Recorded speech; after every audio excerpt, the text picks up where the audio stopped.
যারা চাকরি করেন অথবা যারা আগে কখনো পিএফ তুলেছেন তারা কিন্তু জানবেন যে এই পিএফ তোলা একটা ঝঞ্ঝাটের ব্যাপার, কেননা একটা সময় কিন্তু পিএফে তোলার ক্ষেত্রে আমাদের লেগে যায়। তা রিসেন্টলি গভর্নমেন্ট কিন্তু এই পিএফের রুলের মধ্যে অনেকগুলো চেঞ্জেস এনেছে। তা আজকের ভিডিওতে আমরা সেগুলো নিয়ে কথা বলবো। তা রিসেন্টলি গভর্নমেন্ট কিন্তু পিএফের রুলে বেশ কিছু কয়েকদিন আগেও এনেছিল, এখনও কিন্তু একটা নতুন নিয়ম এনেছে, যেটা কিন্তু আমাদের এই পিএফ তোলার ক্ষেত্রে একটা বিশাল বড় পরিবর্তন নিয়ে আসবে। নমস্কার, আমি সুজয় বৈদ্য।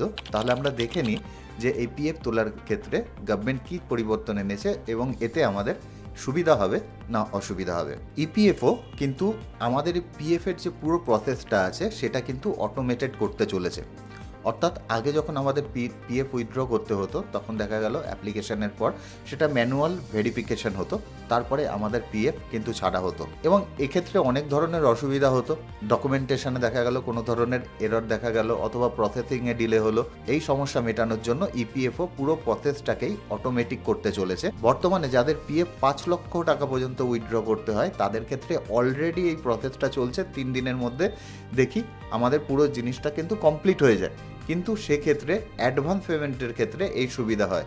কিন্তু এখন থেকে দেখা যাবে যাদের ফুল অ্যান্ড ফাইনাল সেটেলমেন্ট হবে তাদের ক্ষেত্রেও কিন্তু ইপিএফও এই সুবিধা আনতে চলেছে। এবং এক্ষেত্রে কাদের কাদের সুবিধা হতে পারে, যাদের যাদের রিটায়ারমেন্ট হবেন তাদের ক্ষেত্রে তো সুবিধা হবে। এছাড়া চাকরি ছেড়ে দিলে যারা অন্য কোথাও আবার নতুন করে জয়েন করবেন তাদের ক্ষেত্রে সুবিধা হবে। সোজা কথায় পিএফের ফুল পেমেন্ট যেটা আছে সেটা উইথড্র করার ক্ষেত্রে সুবিধা হবে। আর পার্শিয়াল যেটা ছিল সেটা তো আগেই নিয়ম চালু হয়ে গেছিলো। কিন্তু তারপরেও বেশ কিছু জিনিস আমাদের কিন্তু মাথায় রাখা উচিত, না হলে কিন্তু এই পিএফের প্রসেসে সমস্যা হতে পারে।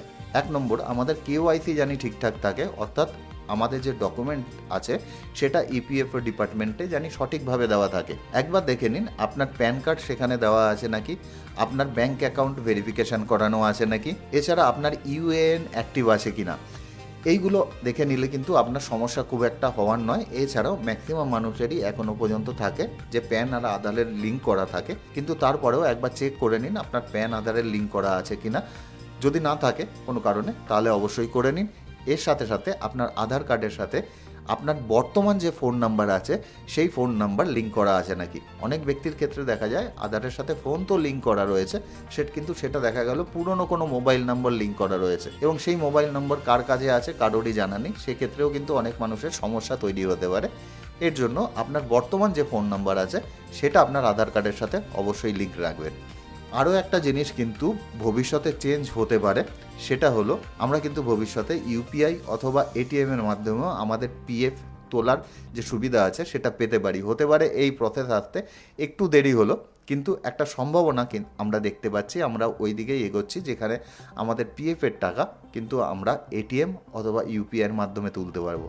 আশা করি ভিডিওর মাধ্যমে আপনাদের অল্প কিছু হলেও ভ্যালু প্রোভাইড করতে পারলাম। যদি ভিডিওটি আপনাদের কোনো ধরনের কোনো কাজে আসে তাহলে বন্ধু বান্ধবের মধ্যে অবশ্যই শেয়ার করবেন যাদের এই ভিডিওর অরিজিনালি প্রয়োজন রয়েছে। তাহলে দেখা হচ্ছে নেক্সট ভিডিওতে, ততক্ষণের জন্য বাই।